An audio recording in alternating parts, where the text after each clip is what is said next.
إن الحمد لله نحمده ونستعينه ونستغفره ونعوذ بالله من شرور أنفسنا ومن سيئات أعمالنا من يهده الله فلا مضل له ومن يضلل فلا هادي له وأشهد أن لا إله إلا الله وحده لا شريك له وأشهد أن محمدا عبده ورسوله أما بعد فإن خير الحديث كتاب الله وخير الهدي هدي محمد صلى الله عليه وعلى آله وسلم وشر الأمور محدثاتها وكل محدثة بدعة وكل بدعة ضلالة وكل ضلالة في النار قال الله تبارك وتعالى قل هل يستوي الذين يعلمون والذين لا يعلمون إنما يتذكر أولو الألباب۔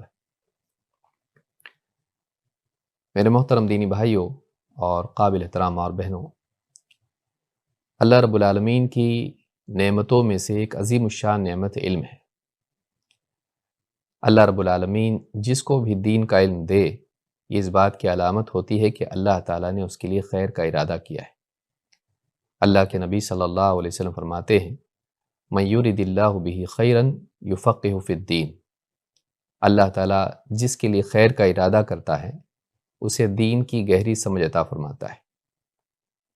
یہ وہ نعمت ہے جو اللہ تعالیٰ انبیاء کو عطا فرماتا ہے، اور اسی کی بنیاد پر ان کی فضیلت دوسروں پر ہوتی ہے۔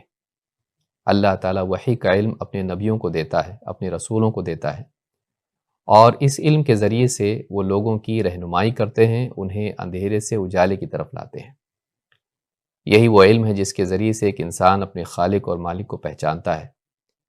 یہی وہ علم ہے جس کے ذریعے سے اسے اللہ کی سیدھی راہ کا پتہ چلتا ہے۔ یہی وہ علم ہے جس کے ذریعے سے انسان حلال اور حرام، اچھے اور برے کی تمیز کرتا ہے۔ اگر یہ علم انسان کے پاس نہ ہو تو ساری صلاحیتوں کے باوجود بھی وہ اندھا ہے، اس لیے کہ نور دو طرح کا ہوتا ہے۔ ایک نور خارجی نور ہے جو باہر سے انسان کو ملتا ہے، اور ایک نور وہ ہے جو آدمی کی آنکھوں میں ہوتا ہے۔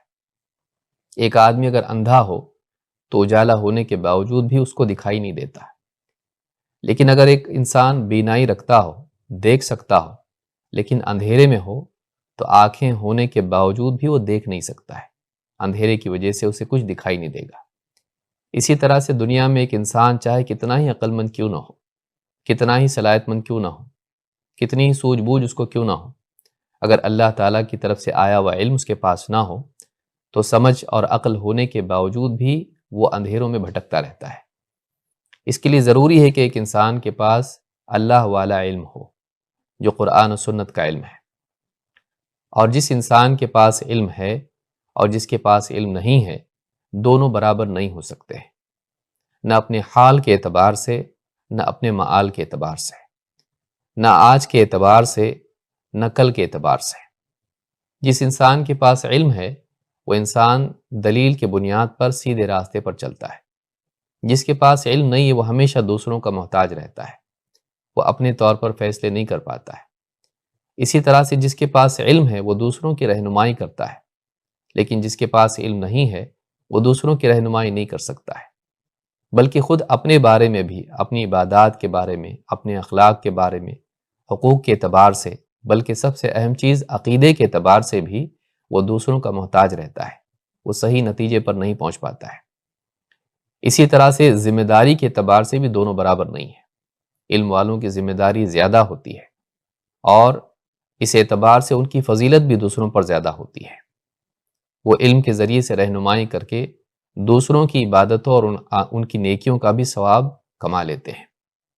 یہ وہ چیز اس کو نصیب نہیں ہو سکتی جس کے پاس علم نہیں ہے، اس لیے کہ وہ دوسروں کی رہنمائی نہیں کر پاتا ہے، بلکہ دوسروں کی رہنمائی میں خود چلتا ہے۔ اس اعتبار سے وہ اپنا ثواب تو کماتا ہے، لیکن دوسروں کا ثواب رہنمائی کر کے اس کو نہیں مل پاتا ہے۔ قرآن کریم میں اللہ تعالیٰ فرماتا ہے قُلْ هَلْ يَسْتَوِي الَّذِينَ يَعْلَمُونَ وَالَّذِينَ لَا يَعْلَمُونَ، اے نبی آپ کہہ دیجئے کیا برابر ہو سکتے ہیں وہ جو جانتے ہیں اور وہ جو نہیں جانتے ہیں۔ اللہ تعالیٰ نے اس آیت میں بتلا دیا کہ علم والوں کی برابری وہ لوگ نہیں کر سکتے ہیں جن کے پاس علم نہیں ہے۔ کیوں؟ اس لیے کہ علم والوں کا مقام دوسروں سے اونچا ہے۔ علم والوں کو اللہ تعالیٰ ان کے علم کی وجہ سے اور ان کی رہنمائی کی وجہ سے اونچا مقام دیتا ہے۔ جس انسان کے پاس علم ہے کہ اللہ تعالیٰ کی ذات و صفات کو وہ جانتا ہو، اللہ کی عظمت کا اس کو احساس ہو، اس کے برابر وہ انسان نہیں ہو سکتا ہے جو اللہ کے بارے میں زیادہ نہیں جانتا، یا جسے واقعی اللہ تعالیٰ کی صفات کا، اس کی ذات کا علم نہ ہو۔ لہٰذا ایمانی اعتبار سے بھی علم ایک بنیاد ہے جس کے ذریعے سے ایک انسان کا ایمان قوی ہوتا ہے۔ اسی طرح سے علم والا جب دوسروں کی رہنمائی کرتا ہے تو ثواب میں وہ ان لوگوں سے بڑھ جاتا ہے جو خود عمل کر رہے ہوں۔ ایک آدمی اپنی نماز پڑھتا ہے، اس کو 5 نمازوں کا ثواب ملتا ہے، لیکن ایک علم والا دوسروں کی نماز صحیح کرتا ہے، انہیں نماز کی ترغیب دیتا ہے، اس کے بتانے کی وجہ سے اگر 100 آدمی نمازی بن جاتے ہیں تو اپنی نماز کے ساتھ ساتھ وہ 100 آدمیوں کی نمازوں کا بھی ثواب لے لیتا ہے۔ اس اعتبار سے، انجام کے اعتبار سے، معال کے اعتبار سے، آخرت کے اعتبار سے ثواب میں وہ بہت بڑھ جاتا ہے۔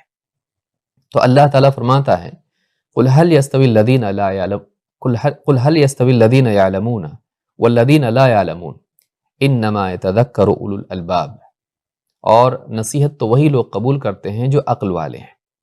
یہاں یہ بات بھی معلوم ہوتی ہے کہ انسان سے جب غلطی ہوتی ہے تو غلطی کے اعتبار سے بھی علم والا دوسروں سے سبقت لے جاتا ہے۔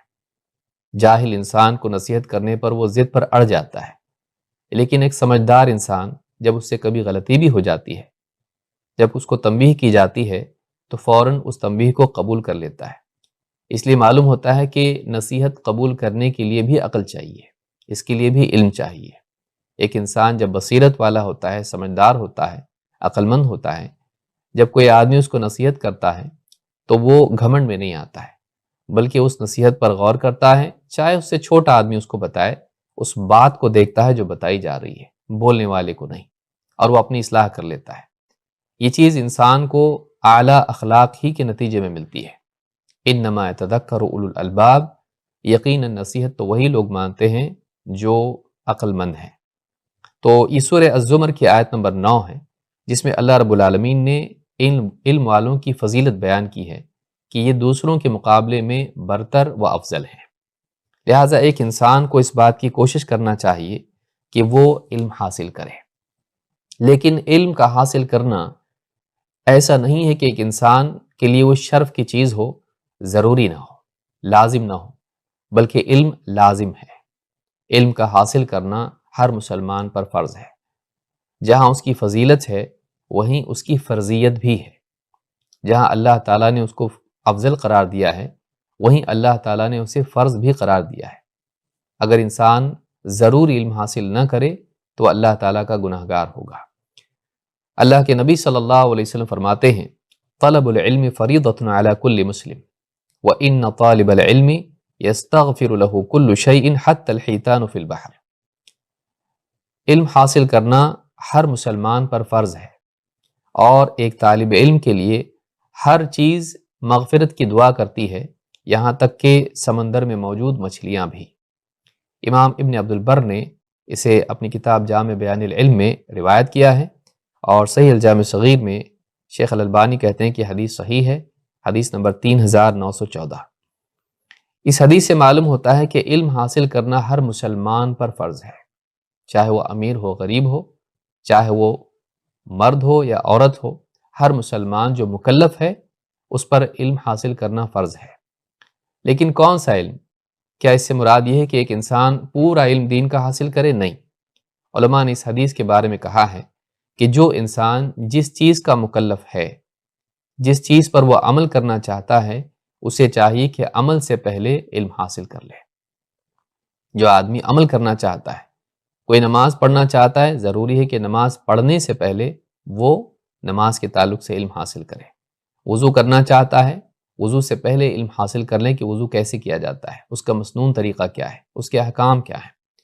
لہٰذا جو آدمی جس چیز کا مکلف ہو یا جس عمل کا ارادہ رکھتا ہو، اس کو چاہیے کہ عمل کی صحت کے لیے، عمل کے صحیح ہونے کے لیے اور مقبول ہونے کے لیے وہ اس عمل کو صحیح طور پر ادا کرنے والا بنے۔